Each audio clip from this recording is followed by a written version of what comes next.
Day 10 of the New You for the New Year Success Challenge. Dr. Herbert Harris here.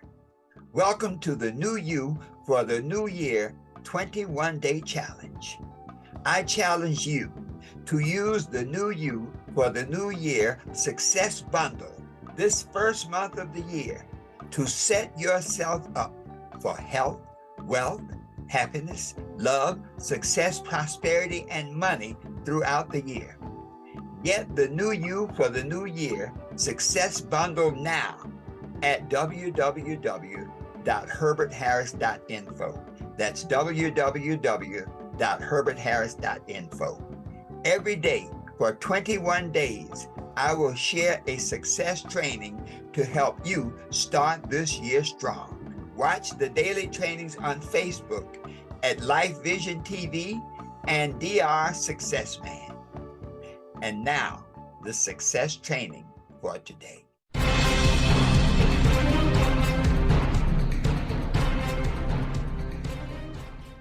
This is Dr. Herbert Harris, and this is Success Mentorship Class number 212.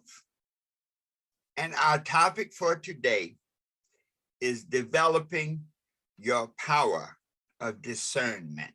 I'll say that again. Our topic for today is developing your power of discernment. So I want to welcome each and every one of you on Facebook, on Instagram, and on Zoom, on our special Zoom interactive network with Success Mentorship members.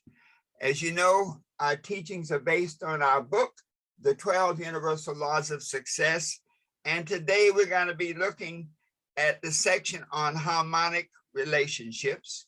And also I want to recommend that each and every one of you get a copy of our home study course, New You for the New Year home study course, which shows you how to actually utilize many of the principles in the book.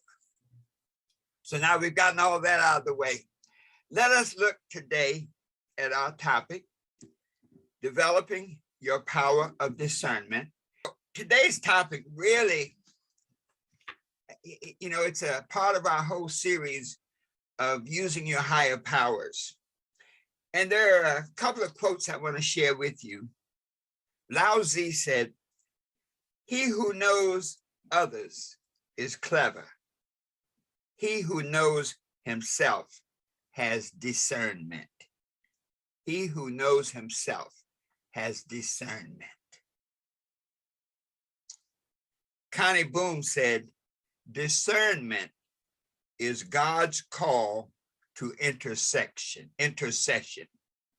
never to fault finding." Discernment is God's call to intercession, never to fault finding. So this idea of discernment is a very profound and powerful piece, because when we look at discernment, I guess the question is, what is discernment? And really and truly, there's so many definitions, but in a very simplistic fashion, it's our ability to analyze and evaluate situations and choose a course of action. That's really what it is. Our ability to analyze and evaluate a situation and choose a course of action. A very interesting thing, there's a thought that discernment is a lot different from intuition. Intuition is a feeling. Discernment is the actions you take based on a feeling. Discernment really impacts our decision process. If discernment is our ability to analyze and evaluate situations and choose a course of action, then clearly discernment is a key element of our decision-making process. And think about this, folks. We are where we are because of the decisions we make and the actions we take. We often tell the story of the young man interviewing a very, very successful lady, one of those billionaire type ladies, captain of industry. And he asked her, what is the secret to success? And she said, right decisions. He said, well, how do you learn to make right decisions? She said, experience. He said, well, how do you get experience? And she answered, wrong decisions. And so when we look at this, discernment is our ability to make right decisions. We often think of, there's the scripture that says, know the truth and the truth will set you free. Have you ever wondered what that really means? Know the truth and the truth will set you free. Free from what? Free from bad decisions. Know the truth and the truth will set you free from bad decisions so that you can make good decisions. Wow. So therefore, this idea of discernment is critically important, because when you develop your power of discernment, you put yourself in a position to make better decisions for yourself and give better recommendations and advice to others. When we get a better understanding of this discernment process, we really get to see that discernment is a key part of decision making. So if we are able to discern better, to develop and use our powers of discernment better, then we can make better decisions and we can create a better life for ourselves. So how do we do this? Number one, discernment does not just happen. It requires intention, that you must want to develop your powers of discernment. And it decides attention. You must now be aware and pay attention to all of the things around you, all of the things that interact with you, all the thoughts that come into your mind, all of the people that you meet. So when we really look at it, we often hear the term spiritual discernment. And it's really a declaration that this idea of discernment is really about being aligned with the God mind. When we talked about intuition, intuition is that feeling nature that gives us the ability to communicate between our conscious mind, our subconscious mind, and the superconscious mind, the God mind, the good mind. And so then discernment is really about being aligned with the God mind, being aligned with the good mind. So then discernment is really about our ability to differentiate between the two minds, the God mind and the world mind, the physical and the spiritual, the good and the bad. Wow. So if discernment is this powerful, and it is, then if we can develop our understanding and our ability to use discernment, we can make better decisions. There are two types of decision-making processes. There's one I like to think of as the head type, head decisions based on logic, as the Greeks say, logos, based on logic, based on analysis, head decisions.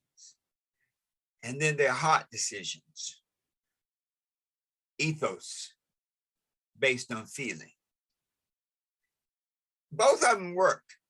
Your head decisions are your rational decisions, your impersonal decisions, your objective decisions, and your heart decisions are your passionate decisions, your empathetic decisions where you feel for another person, decisions based on feeling. And when we look at today, folks, you think about this. As we move more and more into the mechanized, the machine age, one of the distinctions between people and machines is machines have no feeling. I think it was the great French philosopher Nostradamus in one of his quatrains, he said that there will come a time when the world will be ruled by devices that have no feeling. If you ever call customer service with a company, you'll get an understanding. The phone goes touch 1, touch 2. So literally, decisions based on the head alone can be computerized, can be analyzed, and they take the humanity out of it. Discernment then is really being able to balance the two, the head decisions and the heart decisions, so that you can not only see it from a rational point of view, but you can also see it from a feeling point of view. Discernment is the marriage between rational thinking and emotional thinking. I'll give you an example. In business, rational thinking, a business opportunity comes your way. And the rational mind looks at it and says, this person is driving a Rolls Royce and they're talking about getting rich and they have all of the physical trappings of wealth, that the program they're proposing, this particular, say, investment mechanism sounds like a good thing. And so the rational mind says it's a good decision. But the feeling mind, the spirit mind says there's something about this person that just is not right. There's something about, we often say a deal that sounds too good is probably too good. Well, it's your feeling aspect that warns you, that gives you that feeling that maybe you need to look into this a little more. We often have it in relationships. You meet a person who you really, you like them, all the stuff that you suppose that you say you want or you think you want, this person has it. The attributes, maybe they're attractive, maybe they have sound finances, all those good things, but inside there's something that says, run. And so discernment is that ability now to balance those two things. We say that the intuition speaks to you in that small voice. Well, discernment takes that small voice and puts it into action.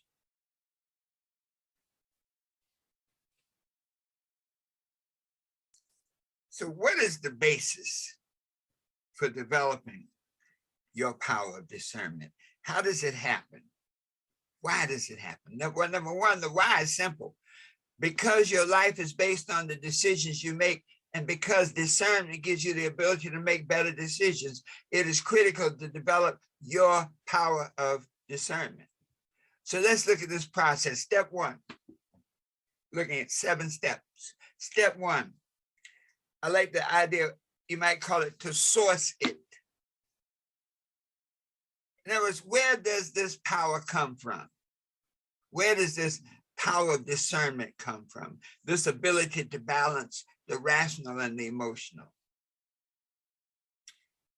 When we go back to harmonic relationships, it becomes some harmonic relationships.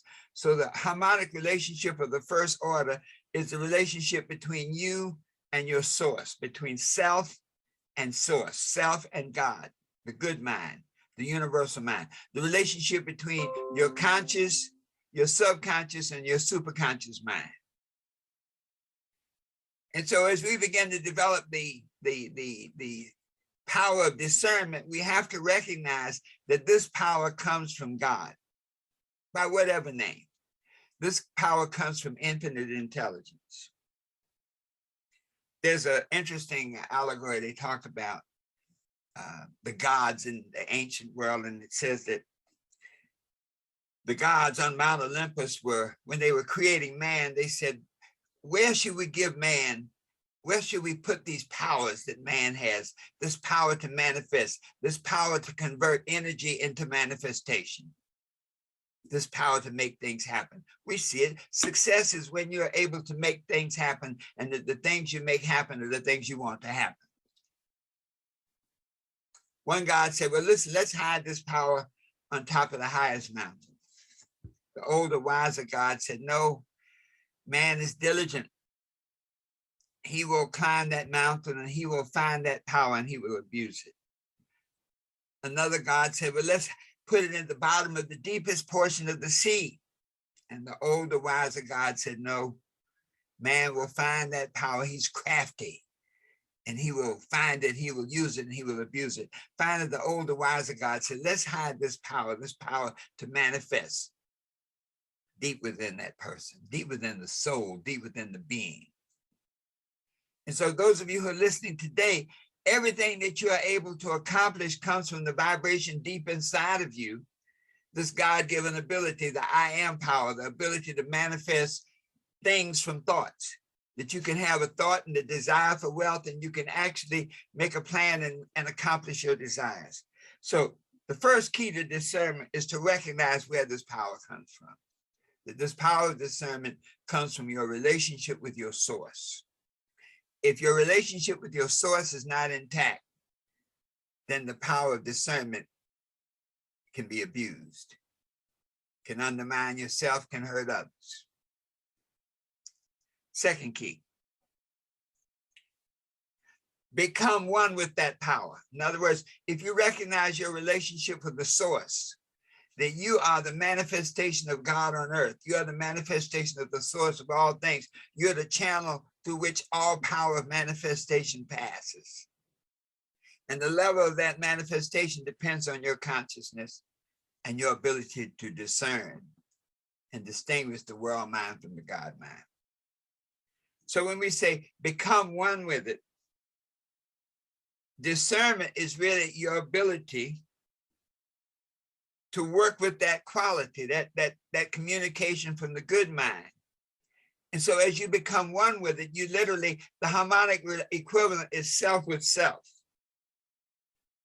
And to realize that discernment is a power that grows from within, and that as you are clear, once you're clear about your source and where the power comes from, now you can be clear about yourself.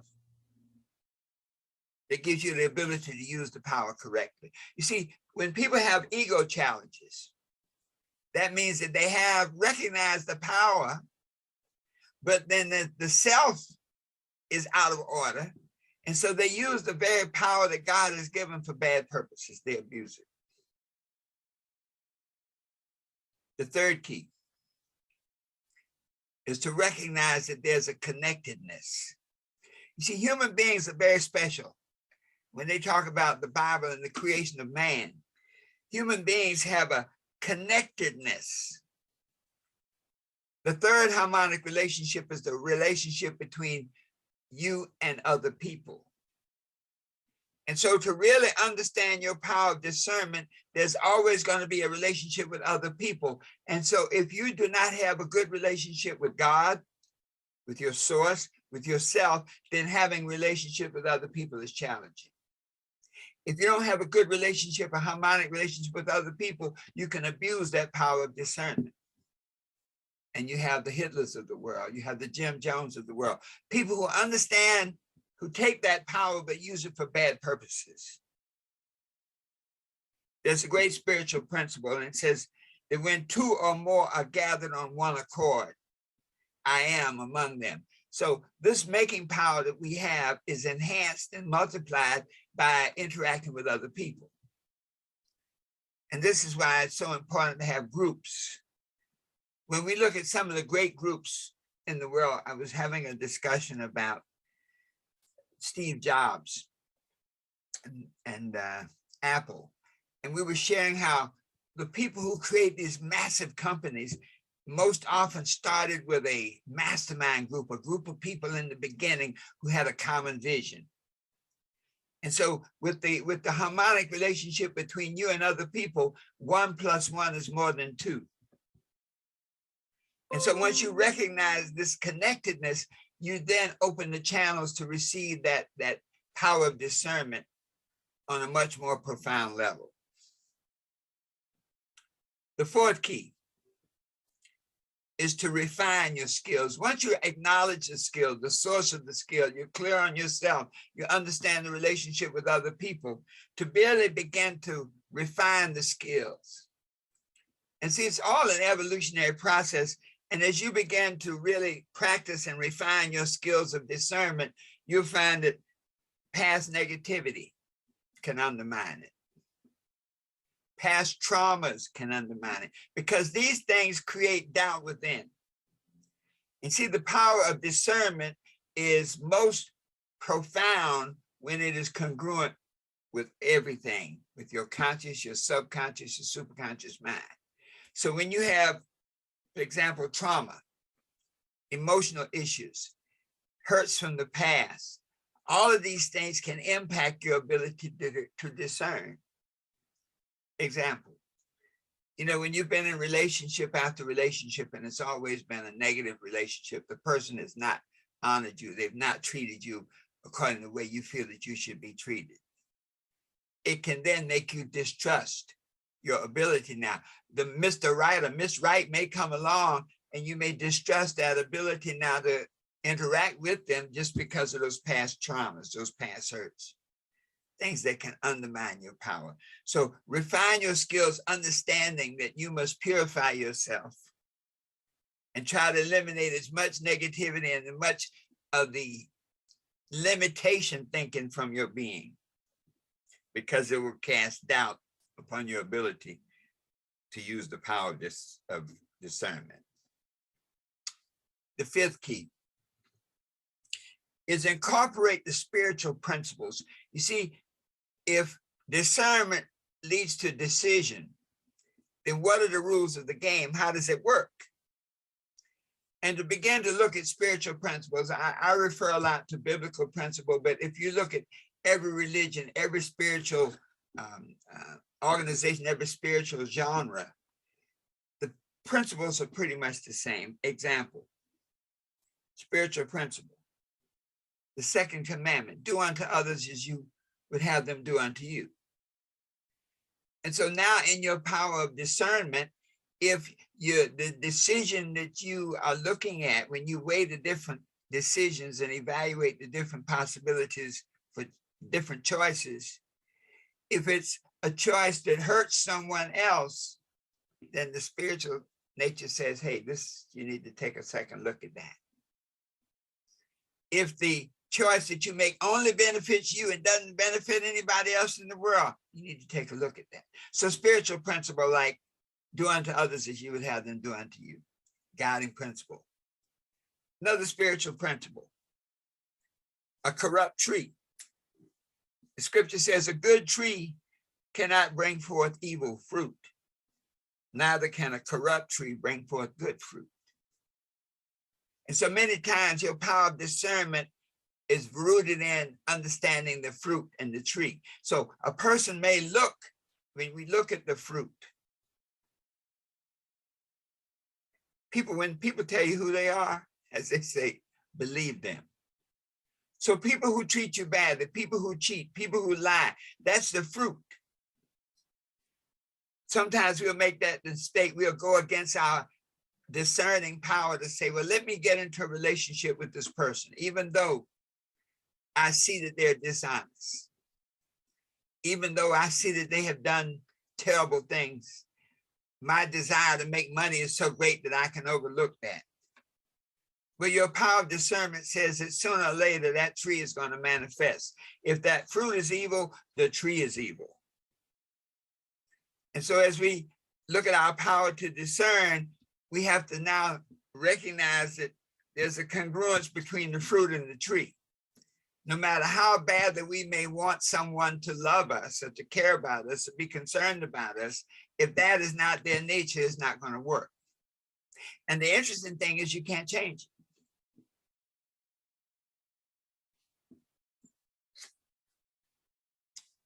Another spiritual principle, karma.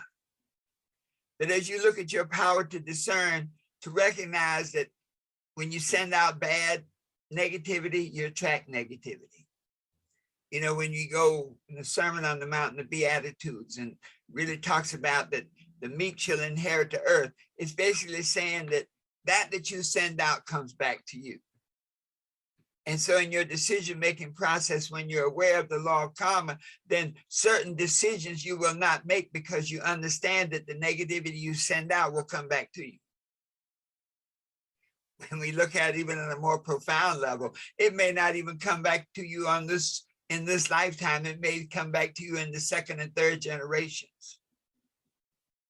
So to be aware of the spiritual impact, for example, of karma. Be aware of the the seasonal aspect. It says to everything there's a season. Then in your discernment to understand the seasonal aspect of all things, everything has a season. Day and night have seasons. No matter how dark the night, the day must come. No matter how bright the day, the night must come. So there's seasons. And so in your power of discernment to be congruent with the seasons. So you may desire to feed your family, but corn takes 6 to 8 weeks to grow. So understanding that now, you cannot make a decision to sit there and wait for the corn to grow when it's going to take 6 weeks, and 6 weeks of not eating is going to be problematic. To look at the idea of the spiritual principle of seeking. So many times when we talk with some of our young people, there's this phrase, and I really detest it. It's like, I'm chilling. And chilling being a description of doing nothing in particular. And so when that power of discernment, if a person is not seeking, they're not going to find it. And even if they find it, they won't benefit from it properly. Think about people who win the lottery. Everybody says they want to get rich. Person wins the lottery, and there's been a study that a major percentage of them within 5 or 6 years are broke again. And I mean, I'm talking like millions and millions of dollars. How do they do that? And it's because they have not gone through the process of seeking and developing to become congruent with that which you attract. There are other spiritual principles, but when you start looking at your power to discern, to incorporate these into your decision-making process, the golden rule, do unto others as you would have them do unto you, to recognize the corrupt tree and the corrupt fruit. There's a relationship. The karmic aspects, that what you send out comes back. The seasonal aspects, that everything has a season. The seeking aspect, that you must seek to find. If you find without seeking, it does not work. The sixth key in developing your power of discernment is to learn to use the power. You see, the power comes to you gradually. As you go deeper and deeper into who you are, the power is revealed more and more to you. And so as you begin to learn to use the power of discernment, first to learn how to respond to it yourself. When you look at the different alternatives, when you make bad choices, it's because you often ignored your power and the revelation of discernment. When you go into a business with a person you know and you felt down deep inside they were going to be dishonest. But yet your greed, your desire for success, desire for money overrode that feeling that this was a dishonest person. If you're just taking the time, you felt the fruit, but if you're just taking the time to investigate more and see the tree from which that fruit came, you say, man, this person's been a thief all their life. They've been a liar all their life. There's a string of hurt people in the past. Now, why should I shouldn't even get involved with this. So to learn how to personally respond is you develop your power of discernment. To learn how, where, when, and with whom to share your power. Many times you share your power of discernment, your understanding of a particular situation with a person who is not yet ready to hear what you have to say. I remember being in situations where people ask for, man, give me your real opinion, man, tell me the truth. And there's that movie that says you can't handle the truth. That's very true. A part of discernment is to understand who, where, when, and how to tell the truth. Sometimes you just can't share it with them in a certain way because their level of consciousness will not permit them to receive it the way you're sending it. And so a part of your power of discernment is to understand how to relate to those other people in a way that's going to be helpful to them. To use your power, there are always going to be tests. And so as you use your power, be aware that the test will appear. That doubt always emerges, but you must overcome doubt. So tests will appear. And then finally, the seventh key towards developing your power of discernment is to recognize that you go and you grow, that this is an evolutionary process, that there's always growth, that each step along the way there will be doubts, but the idea is to trust the power. There will be doubts, but when you trust the power, you'll make the right decision. To recognize that sometimes things don't work. Your power of discernment is based on that relationship between the conscious, the subconscious, and the superconscious mind. You may not yet be at the level to actually manifest that you say you want to manifest. And so there may be times when your power of discernment may seem to be wrong, but never lose faith in it. To understand that it's a harmonic, and if it does not work out the way you thought it would, it may be that you need more work inside here. That your level of understanding needs to be increased. You ever notice how when you get down the road and you look back on some of the mistakes you made, you say, wow, I see why I did that. I see where I went wrong with that. Steve Harvey has his 90-day rule. And he says, don't get into a physical relationship with anybody for 90 days, because over that 90-day period, most of people will reveal who they really are. That it's hard to hide the truth for 90 days. And so you begin to develop those type of tests, those type of procedures to say, okay, you know what? I see what was bad about that decision. I see I rushed into it too quickly. Maybe I trusted somebody I shouldn't have. Maybe I let my circumstances cloud my judgment. To realize that every challenge, every test to your ability, your power of discernment is for a purpose. The difference between a piece of coal and a diamond is pressure. And so as you develop your power of discernment, when the challenges come to you, the Goliaths appear in your life, you be as David to rely on your understanding and your skills. And in this process, you grow. It's an evolutionary process. So the bottom line is this: your power of discernment enhances your ability to make right decisions. Your ability to make right decisions determines the quality of your life. And so use this power of discernment, understanding that it's a balance between the rational and the emotional aspects of that which you want. Use this power of discernment, understanding that the better you are at discerning the truth, and the truth is really that sets you free, is how to make right decisions. That's the truth.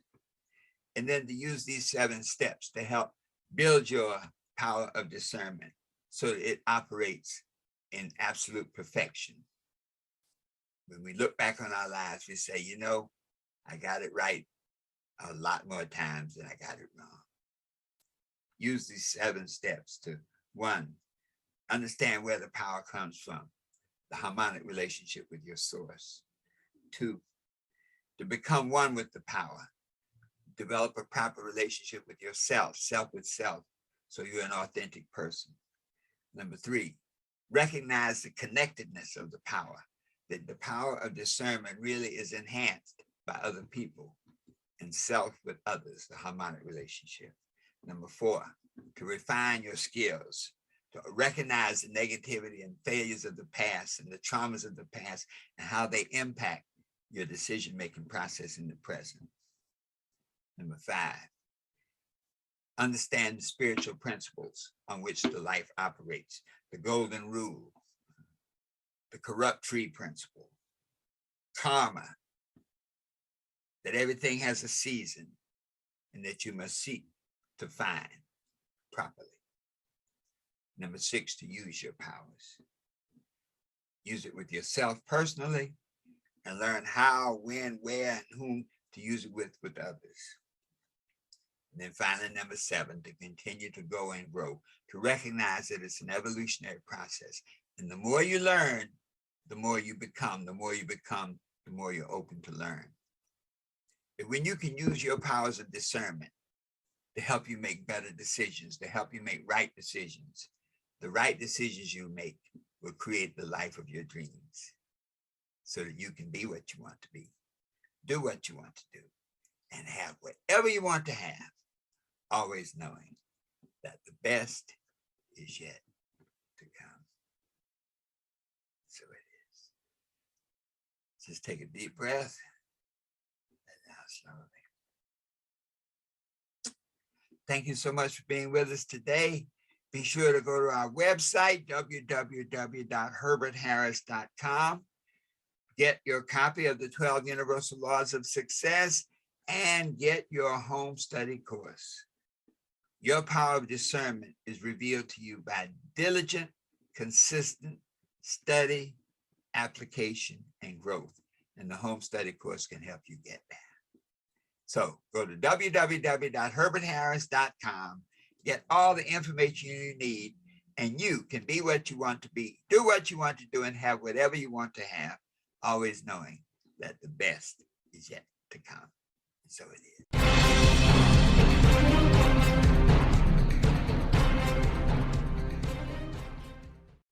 This is Dr. Herbert Harris, author of the 12 Universal Laws of Success, inviting you to join me on a personal success journey. This journey is sponsored by the New You for the New Year Success Bundle. This is a special bundle of over $250 in digital products to help you achieve outrageous success this year. It includes the 12 Universal Laws of Success ebook, and that's the electronic version of the 12 Universal Laws of Success. It includes the 12 Universal Laws of Success audiobook. Over 6 hours of recorded information. It's the book on tape. You can listen to it in your car, in your bed, wherever you are. It also includes the complete New You for the New Year Home Study Guide.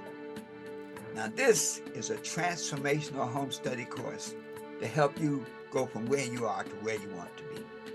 It comes with a study guide and a workbook and a number of audios, how to study, how to assess your present situation, how to make life changes, how to set new goals and objectives, how to make an action plan and a blueprint for your success.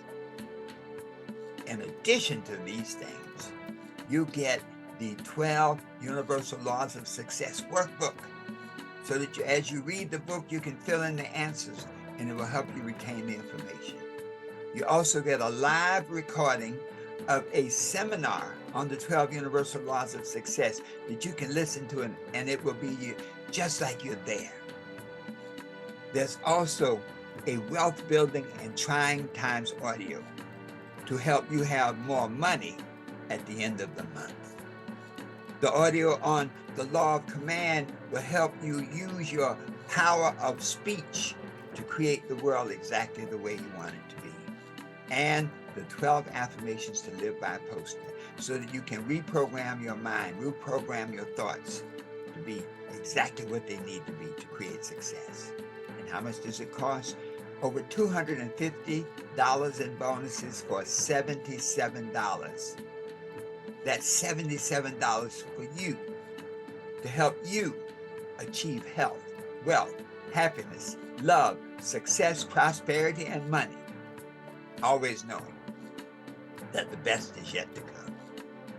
That's right, $77 to help you create the new you in this new year.